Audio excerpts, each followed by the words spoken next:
Are historical and intergenerational traumas their own separate category, or do they belong in either shock or childhood developmental trauma? In some way, they're their own categories, but they show up in the present moment in developmental kind of patterns. I do a type of somatic relational work. I'm not so interested in the story. The story is not the most important part in healing trauma.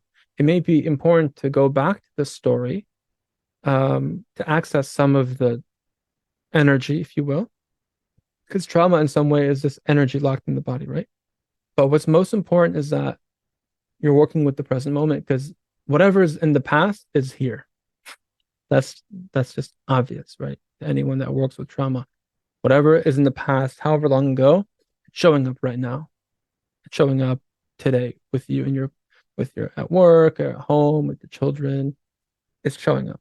Everything's relational. Our whole existence is relational.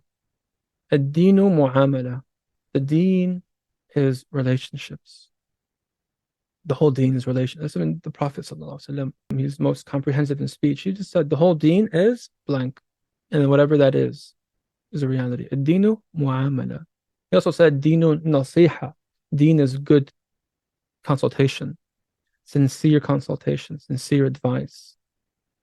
So the whole deen is giving good advice, and the whole deen is relationships.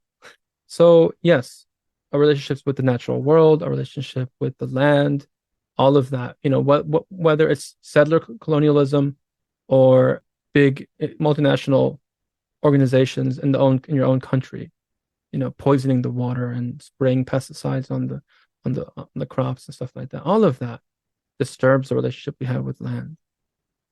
I mean, here in America, no one's colonizing us right now, but we have a horrible relationship with the land.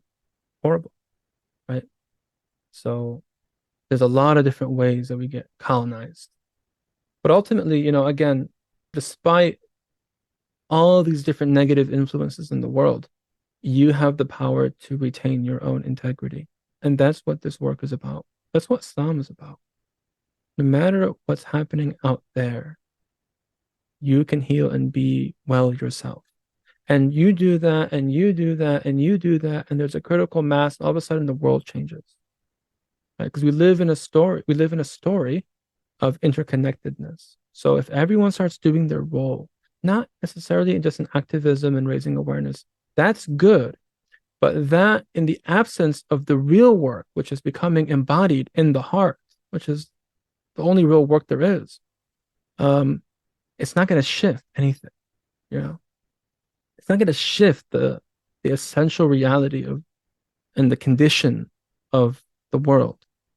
It's always been internal. It has to be. We have to heal so that we can come back more fully to Allah Ta'ala. And that's how things shift. How we process trauma has to do with being able to connect with the trauma, to meet the trauma.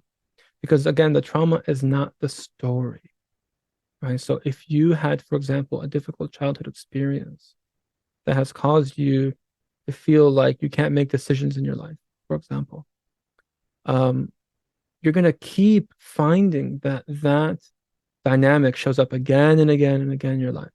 That you'll come to a crossroads and be like, oh, I don't know, do I take this new job? Do I have to I have to move if I do? I have it really good here, but there's something really promising over there. Life is going to change. I don't know if I can. Am I worthy? Am I going to fail? But I can't do it, because there's a story about failure and not being good enough and all this stuff. And so it's being able to come into that and recognizing the pattern and feeling the shame or feeling the anger or feeling whatever.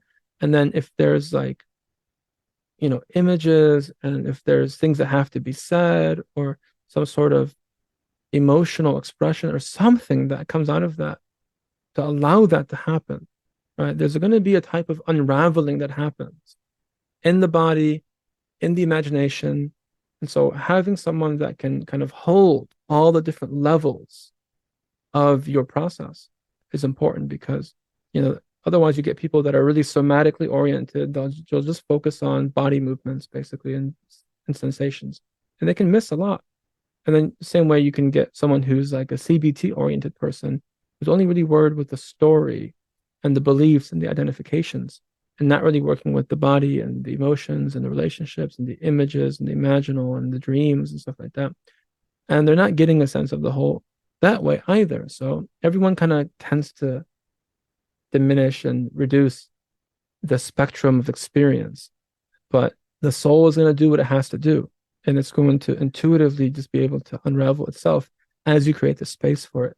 And what I find to be really important for the process is having someone with you. It's difficult to do your own work by yourself.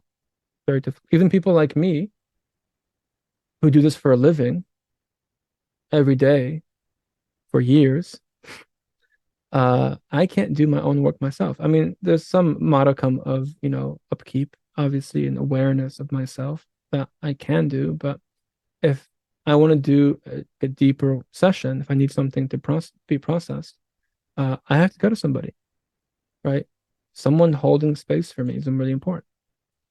And that's the same for, I think, many healers that are in this space.